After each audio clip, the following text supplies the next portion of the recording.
Her true story from California. They ignored my cancer diagnosis like it was inconvenient, so I quietly checked into a beachfront villa and cut ties for good. Now they call 99+ times. I don't answer. Mom, are you looking for attention again? This is ridiculous. Don't bother us with your phony illnesses. If you are not going to get better, then just go live in a nursing home. You'll get healthy there in no time. My daughter's voice spun through the living room like ice shards, hanging in the stale air while my son sat on the couch, eyes cast downward, silent as a statue. The accusation stung worse than anything I had felt in years. I had come here to share terrifying news that my body was failing me, and I had expected empathy.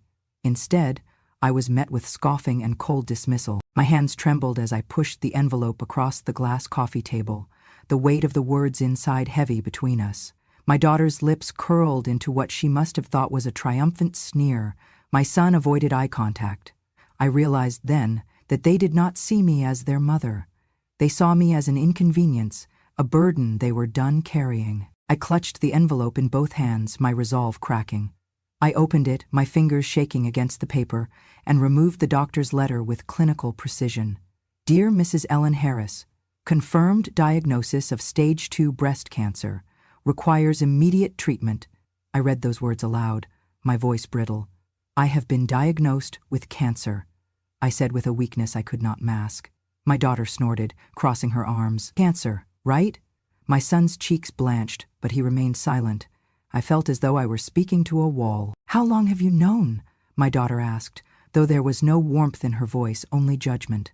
A few weeks, I admitted. My chest felt hollow, my lungs losing air. Why didn't you tell us sooner? Her voice sharpened, as though I had been hiding secrets rather than carrying a tumor in my chest. Because I didn't want to worry you, I answered with what felt like feeble reasoning. She threw her head back and laughed, a hollow sound that echoed in the emptiness of the room. You're not dying, Mom, she said. You're just seeking attention, she repeated, her tone so sharp it made my body ache. My son looked down at the floor as though the carpet might swallow him whole.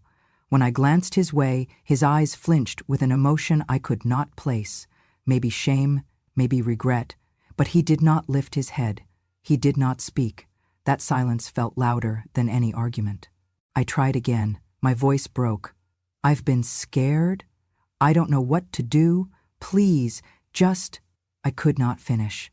Tears gathered in my eyes, but I blinked them away.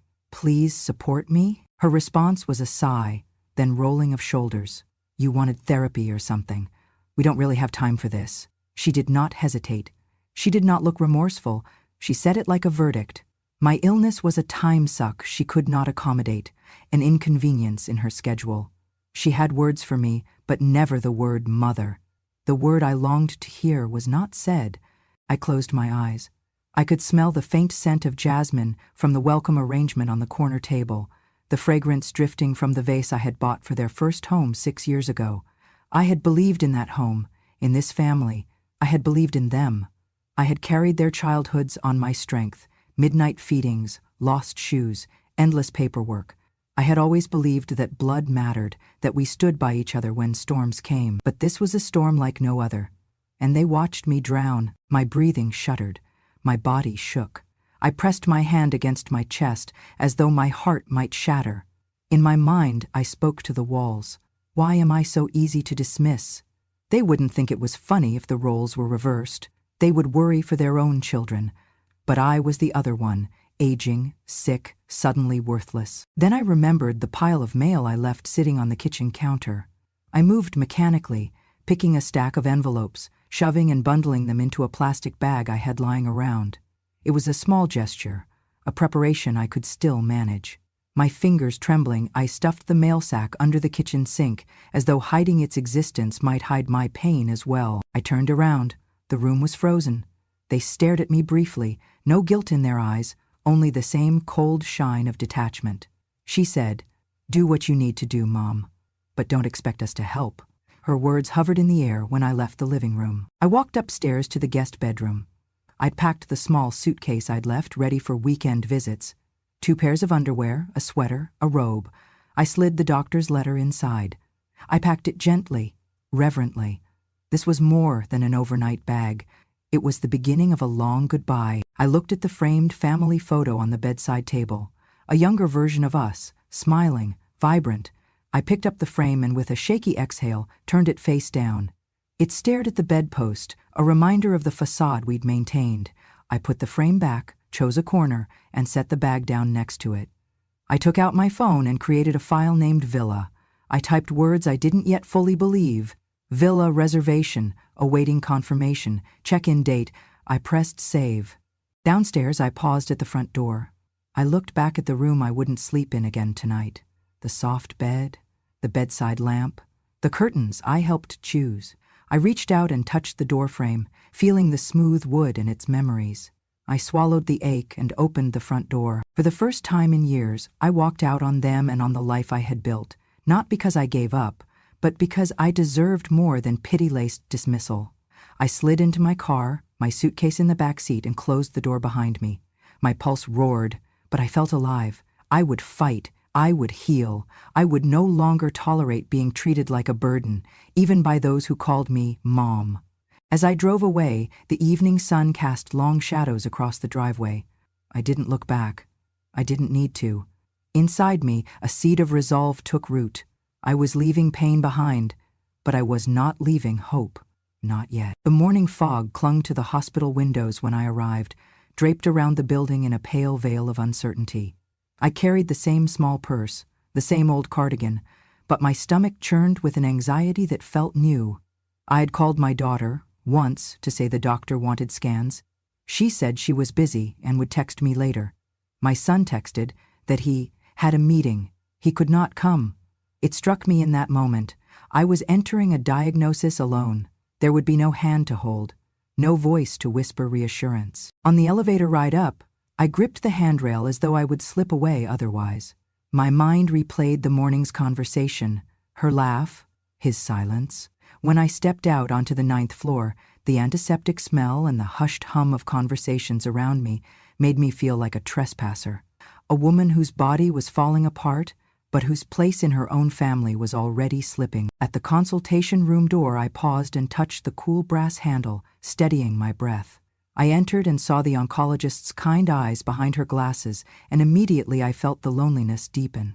She greeted me gently, motioning to sit at a small table. The exam room felt too bright, too sterile. I sat down, smoothing my skirt across my thighs. "We found a mass in your left breast," the doctor began, speaking slowly. "It is suspicious for malignancy. We need a biopsy." I nodded, trying to make sense of the words. What stage? It came out quieter than I intended. "We cannot tell until biopsy results. Could be stage 1, could be above, but we will treat aggressively if needed." My heart pounded. I wanted to call my daughter, to hear her voice, and I wanted my son to squeeze my hand, but none of that happened. The doctor explained side effects, chemo, radiation, testing, follow-up. I scribbled notes in my aged handwriting, but my focus flicked to the door, empty. When I asked if I could have someone with me, she discussed family support, even therapies. I said I'd ask them. My voice trembled faintly.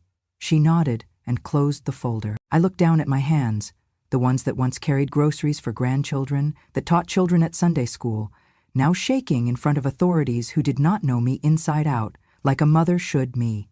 My aloneness filled the room, but I told myself I had to step forward.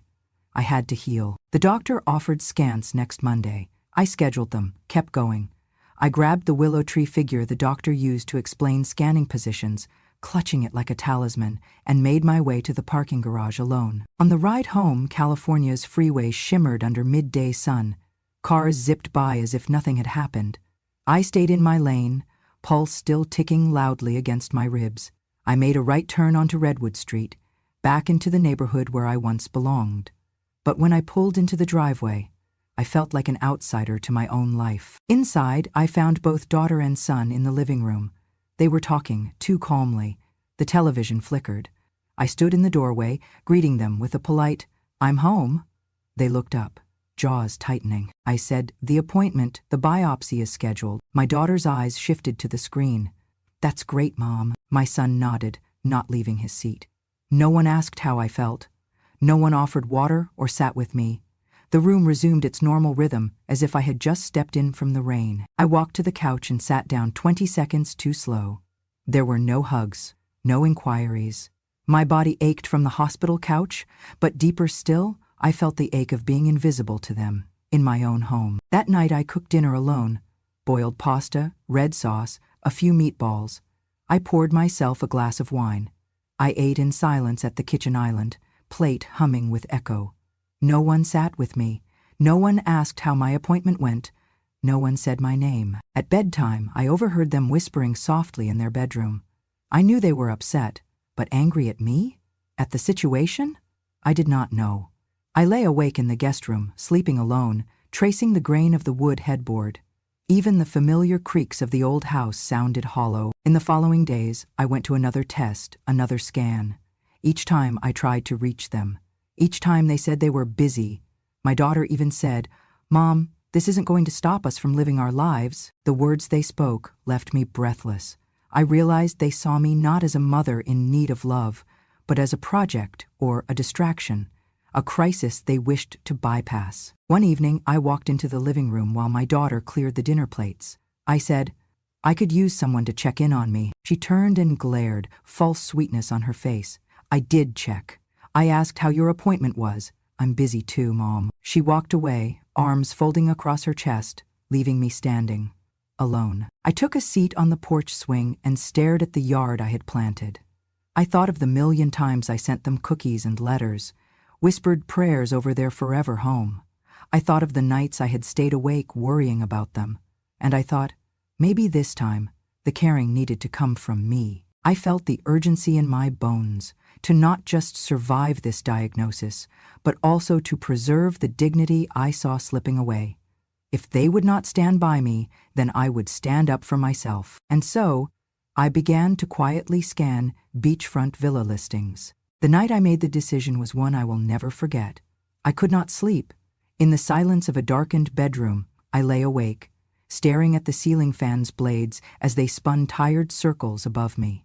My mind twisted through memories of hospitals, appointment reminders, and whispered phone calls.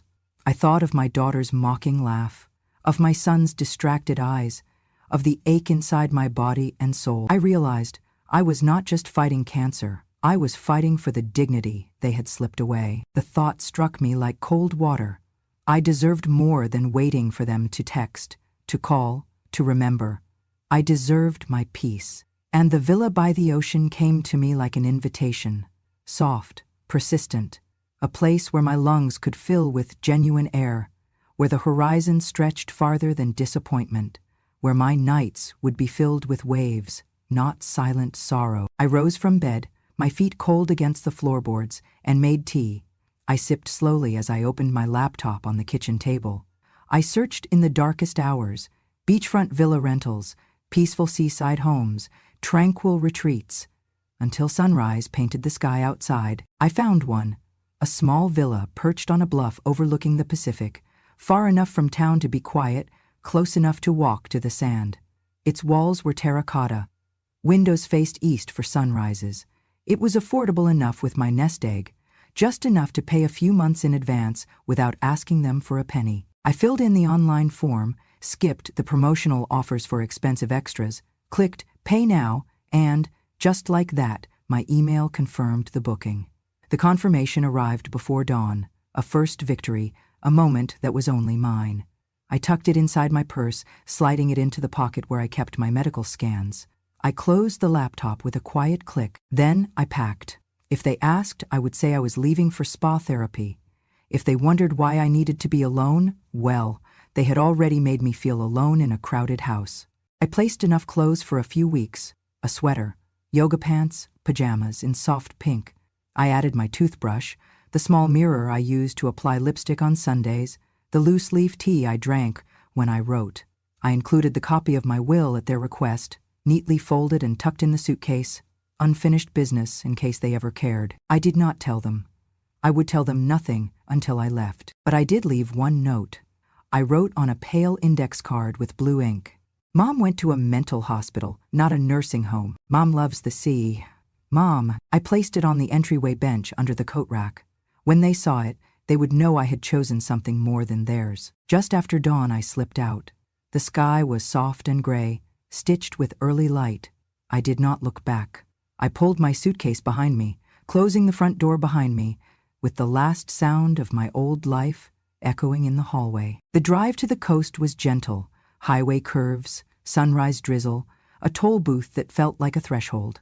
I paid with a card I kept just for myself. I did not worry about dusting fingerprints. I belonged to no one but myself now. On arrival, I found the villa exactly as advertised. A small porch with 2 chairs, the smell of salt and eucalyptus, the windows open to the sound of surf. I stepped in, closing the door behind me, and made my way to a window.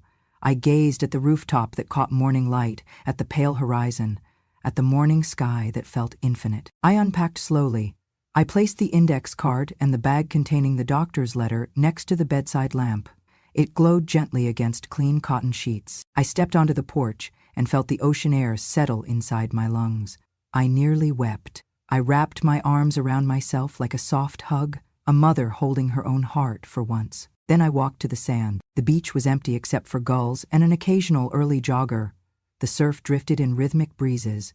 I took off my shoes and socks, fingers flexing against wet sand. I inhaled deeply, closing my eyes with a slight smile. I felt my body respond to ocean currents in a way it hadn't in months. My heart slowed. There was no guilt. There was no fear. Just the knowledge that I had left a place that hurt me, walked into the light of some place that healed me. That evening, I wrote a letter on villa stationery, 2 paragraphs, calm and firm. Dear family, I love you, but you do not love me in the way I need right now. I am not less of a mother for needing peace. I have checked into a beachfront villa, paid through July, and plan to stay as long as it takes for me to breathe. Please do not call or visit. I need time to process this diagnosis in solitude. Love always, Mom. I sealed the envelope, left it on the kitchen counter where they would find it if they came. I didn't send it. I would let them understand by the footprints I left behind. I folded the letter in my journal and set the date, June 1, 2025. That night, I lay in a bed I chose. I closed my eyes to the sound of the surf. I thought of bloodlines and betrayals, of fear and freedom, and I drifted into sleep, the first sleep in months that tasted peaceful. I had chosen myself, and that choice would become my foundation. When I pushed open the front door of the villa for the first time, I was struck by the breadth of sky and ocean that lay before me. The door swung inward to reveal a room washed in warm sunlight, bleached cedar floors, soft white furniture, and, at the far end, French doors that opened onto a porch overlooking the Pacific. The air carried salt and distant seaweed, every breath like a gentle, healing balm for my lungs. I stood still, suitcase in hand, and let the scent fill me, unwrapping years of worry with each inhale. Inside, the space was elegantly simple. A sofa faced the glass, arranged so the morning sun would land on its cushions. A wood-burning fireplace waited for evenings, a stack of driftwood beside it. The walls were uncluttered but adorned with soft-hued watercolors, pastel images of the surf, the shorelines, the horizon at twilight. On a nearby table sat a journal, a pen, and a tidy pile of postcards ready for handwritten notes. It felt less like borrowed space and more like a shelter I had found. I placed my suitcase next to the bed, delighting in the mattress's gentle give and the crispness of the linen sheets. I pulled back the curtains to reveal the ocean, its surface glowing like scattered coins under the midday sun. I moved to the porch and placed both hands on the railing, gazing out at the waves rolling in cool rhythm. A seagull cried overhead, and I closed my eyes as a breeze lifted my hair away from my face. For the first time in months, I felt a shiver of joy run through me. That night, I drank tea from a cup I brought with me, not one of theirs, but my own favorite, chipped and beloved. I opened my journal and wrote, "I am here. I am allowed to rest. I am allowed to heal." Then I went to sleep, listening to the hush of waves, a lullaby I had forgotten I needed. Mornings began with yoga on the sand. I rolled out my mat facing east, where the tide lapped gently, the sky showing first traces of dawn. I moved through gentle stretches and poses, breathing in salt spray with each breath, feeling a calm settle into my joints and sinew. The first day I could barely lift my arms above my head without trembling. By the end of the week I found strength I thought I had lost. When someone passed by, I greeted them softly with, "Good morning," and they would smile back with a nod. It was small kindness, but powerful affirmation. I was no longer invisible. I walked along the shoreline each afternoon, barefoot. I pressed the wet sand between my toes and watched as the sea foam dissolved under my feet. I collected a few smooth shells and placed them in a glass jar on the windowsill. I remembered childhood vacations when I and my husband watched sunsets from similar shorelines. I felt the bubble of gratitude and sadness blend into something richer, resilience. Evenings were for writing letters. I used the stationery supplied by the villa, stamped each with a deep blue wax seal. The words were simple: "Do not call. I need quiet." Each letter was placed in an envelope near the front door, visible but untouchable. In my journal I wrote, "I love them, but I need love for myself more right now." Then I sealed the envelopes and tucked the keychain into my pocket. The gestures felt gentle but firm. Each day unfolded like a fresh page. I lingered longer at the horizon, letting the sun's amber glow soften my thoughts. I wandered trails, paused at tide pools, watched pelicans sweep the surface in silent arcs. At night, I read a novel I had once abandoned, this time aloud, letting the words fill the villa with hope. My sleep deepened, my body healed. I faced treatments with calm, knowing peace awaited me. One evening, tea in hand, clouds rolling in, I whispered to no one but myself, "Maybe I'll stay forever." It was not guilt, not escape.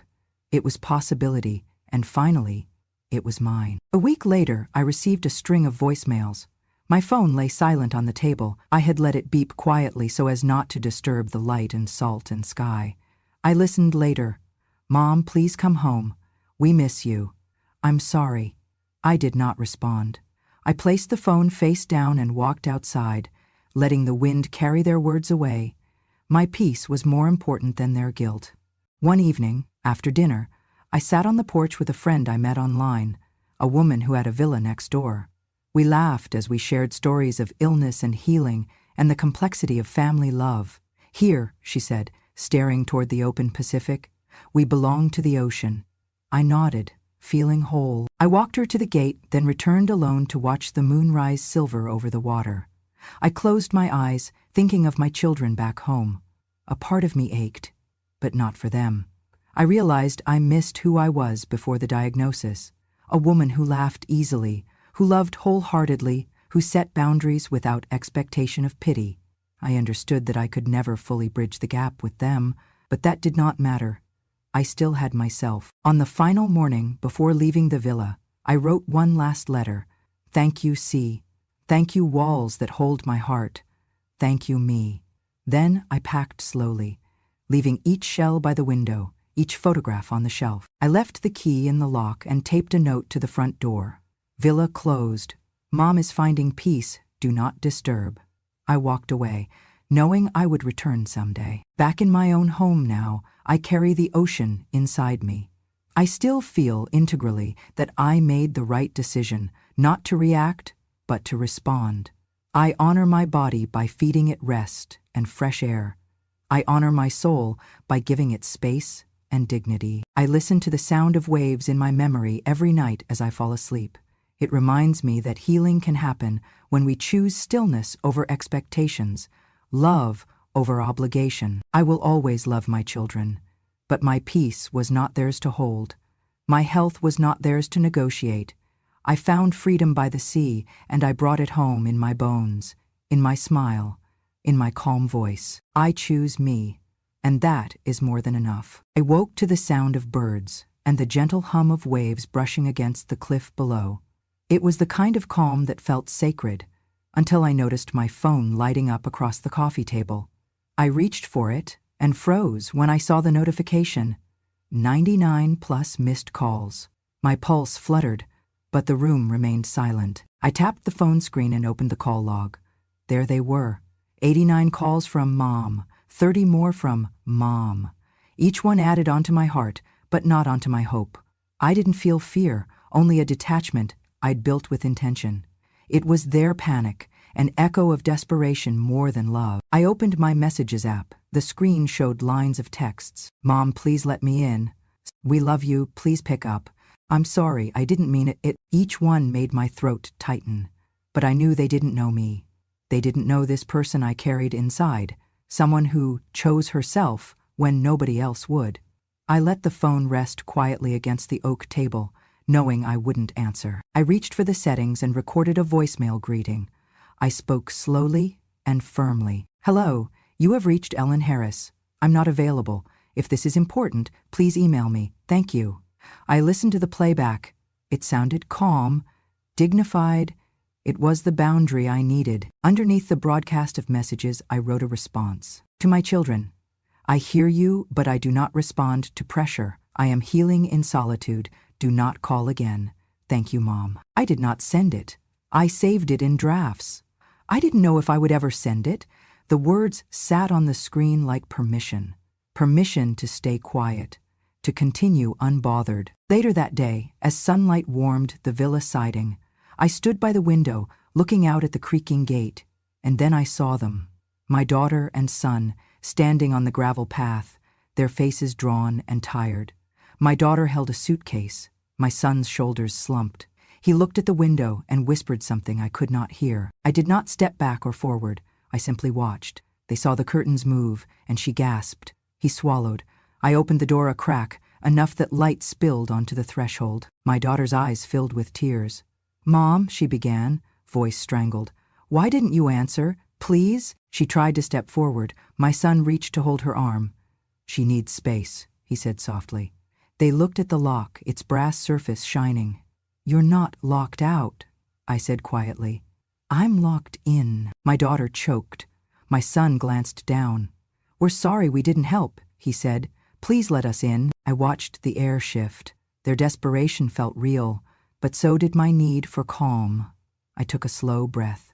I'm here to heal, I said. In peace, not to relive rejection. They looked at each other. My daughter touched the lock. My son's lips quivered. I had expected rage, demands, bargaining. Instead, I found remorse. It didn't erase the hurt, but it quieted the storm. My daughter's hand lingered near the door. She didn't unlock it. I stepped back. The silence settled between us. I understand, she whispered. If you don't want us, I can go. I closed the door gently. I turned away and walked inside. They remained on the porch, staring. I placed the phone on silent. I watched them, then walked away without glancing back. That evening, the horizon bled pink and gold. I sat in the beach chair, tea in hand, feeling every wave echo through me. They stayed near the door for an hour, then quietly left. I did not cry. I did not cheer. I just sat. The ocean whispered, "You are here. You belong here." The next day, I found an email notification. It was from my son. Mom, I'm sorry. I understand why you did it. I love you. I hope you can forgive me. Is there a time I can come by? I stared at it for a moment. I felt relief, but not need. I replied simply, "Thank you. I am healing right now. We can talk later." Mom. It was hard to stop hoping they would care. But peace taught me that boundaries are not walls. They are doors I choose when to open. I practiced yoga at dawn, walked barefoot on the shore, wrote about waves instead of wounds. The phone stayed silent. The lock stayed turned. They called 99 times. I answered none. On the fourth day I saw them, Cam with her phone raised, Jacob at the door, mouthing please. But I stayed seated, hands around my coffee. This was my home, my breath, my life, and they were on the outside now. Where their silence had once put me, I slowly rose and moved to the living room window, pulling back the sheer curtains. I framed them exactly in the center of my vision. "You're on the outside," I said softly, addressing their unreadable faces. "I'm in." Cam's lower lip trembled. The corners of her lips twitched between anger and relief. Jacob's eyes glistened with emotion. He swallowed and looked away. "Mom, please," he whispered, voice tight. Cam kept filming, but I found her gaze caught somewhere between fear and longing, caught in the frame of the phone camera she held aloft. I inhaled deeply, measured, and stepped forward so they could see the rise and fall of the canvas chair across from me. I did not step outside. I did not unlock anything. I remained inside my glass sanctuary. You drove 6 hours for this? I asked quietly. Or are you just here for clickbait? Cam's phone shook. She looked away, blinking back tears. We're sorry, she said, voice cracking. We didn't realize how hard it was for you. Didn't realize? My voice was calmer than it had been in months. You laughed when I told you. Not long ago, you laughed. Silence. They stood there, shuffling their feet on the porch boards, letting dusk settle around them. I tilted my head, watching their reactions. Camilla, you kept that lock change a secret, I said. You took away my keys so you could control when I entered my own home. She looked down. I could see shame in that posture, even her jaw softened, backlit by the sun that I now called my sunrise. Jacob swallowed. We wanted to make it right, he murmured. I felt the tension ease inside me. But I was not swayed. I had worked too hard to rebuild a sense of self. This was not about their apologies. It was about autonomy and respect. I stepped back from the window, started to close the curtains slowly. Their figures remained visible for just a moment more in the glass illusions, caught between worlds. Before the drapes closed fully, I said, I don't need a nursing home, or pity, or control. What I need is peace. Cam's phone slipped from her hand and clattered on the porch floor. She did not pick it up. Night had thickened by the time I finished sealing the curtains. The last edge drifted closed. I faced the room lit only by a single lamp, and I felt something like calm pulse through me, stronger than any other feeling I'd had since the diagnosis. They turned to leave. I heard the soft click of their car door, the engine revving. I stood quietly and watched as the taillights shrank into the rim of the driveway. I did not rush to the door. I did not cry. I just stood. A week later, I received a short text message from Cam. I'm proud of you. I replied, thank you. That reply was all the opening I needed, and all I would allow. I noticed the missed call badge fade from 99 plus to 55 over the course of the morning, then drop again to 32. Each ring, each text felt like a tiny crack in their hearts. Maybe cracks I had accepted, maybe cracks they were just starting to feel. Their calls had slowed, but they still came. I did not need to see them. I understood. Late morning, I found a message from my son. Mom, I'm so sorry. I'll drive down this weekend if that's okay. Just tell me a time. A dozen others followed, pleading, apologizing, promising. One from Camilla. Let us see you, please. We miss you. I set my teacup on the saucer and fingered the screen. My heart warmed at the sincerity, but steadied with resolve. I tapped out a single, measured response. I am not responding because I chose to live in peace, not to wait anymore. I love you, but I prioritize my calm. Love, Mom. I hit send. Then I set the cup aside and went to the porch to hear the ocean's answer. The sound of waves has always been my pulse. It pounded in the silence after their messages. It let me know I was not alone. My phone chimed again. Camilla. Mom, we understand. Thank you for your truth. Even that small acknowledgement felt like a sunrise. Their words had moved from guilt-laden pleas to respectful distance. It wasn't hasty forgiveness. It was a step toward something real. That weekend, I walked along the beach when the tide was low. I wore my grandmother's old trench coat and felt it whisper over my shoulders. I carried her strength. A soft voice echoed from behind me. I turned to see Jacob, walking slowly but with certainty. He stopped 3 paces away. He spoke first. Mom. My chest tightened, but I stood firm. Yes, Jacob. He took a breath, glancing at the rolling water. I wanted to say, I'm sorry. I didn't realize what I lost until you left. He put his hand on my shoulder, light and respectful. I closed my eyes and nodded once. No apologies needed, I said softly. I didn't leave because I hated you. I left because I had to save myself. I looked at his face, hesitant, raw. You know what a harsh place home became. I chose sanctuary. He exhaled. I do. And I wish I had seen it sooner. I wish I had helped you. My eyes drew along the foam at his feet. I know. I touched a hand to his. I let my heart reflect the ocean's patient rhythm. We can heal, but we can't go back. We can go forward. He wiped his eyes. I understand. Mom, if you ever want company, call me. His voice cracked. I found myself smiling, then I paused. Just, your presence is enough, and I meant it. He didn't have to fix anything. He nodded, respect in his eyes. We walked a short way together, then stopped and said goodbye. No promises, no pressure, just a quiet moment with forgiveness in the salt shadow. That afternoon, I returned to the villa and found a message from Camila. Mom, thank you for saying what you needed to say. I'm rooting for your peace. I let it rest without reply. Peace, not reunion, is what I chose. Over the next few days, more calls trickled in, softer this time, not demands, but gentle waves seeking to reach me. I let them go to voicemail. I never listened. My boundaries were intact, my heart steady. Sometimes I thought of forgiving them fully.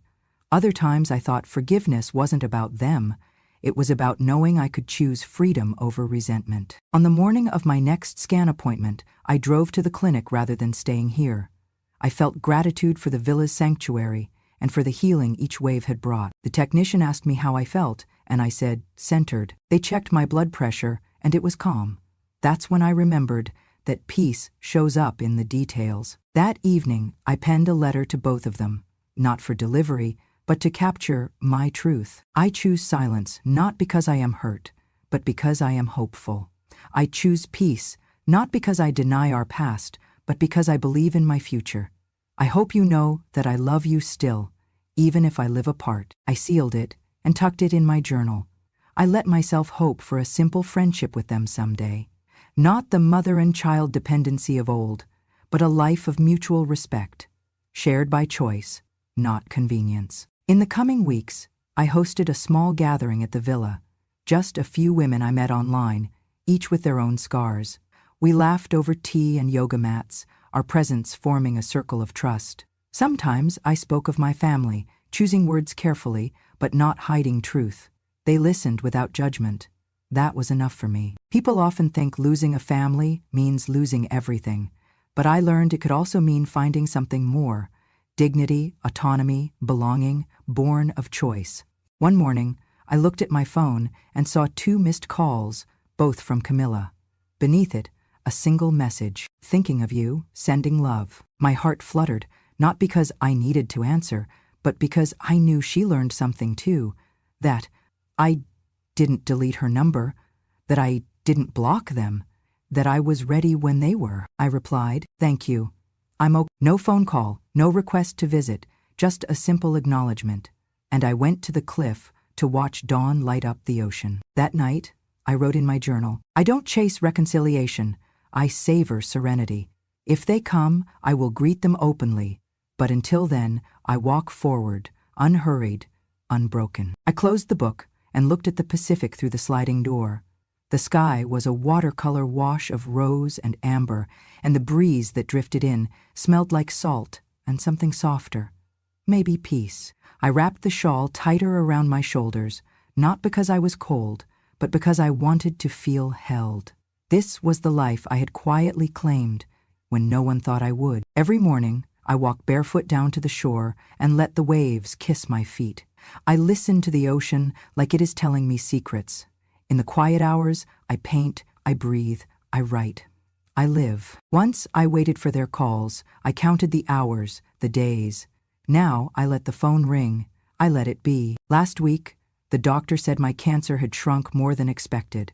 I smiled. Not just at the good news, but because I knew why. My healing began not in a hospital, but the moment I chose myself. This villa is not an escape, it's a return. To stillness, to strength, to a self that never needed approval, just a place to be. Late one afternoon, I texted both of them from the villa porch, wishing you both well in your lives. I'm choosing healing, calm, and freedom now.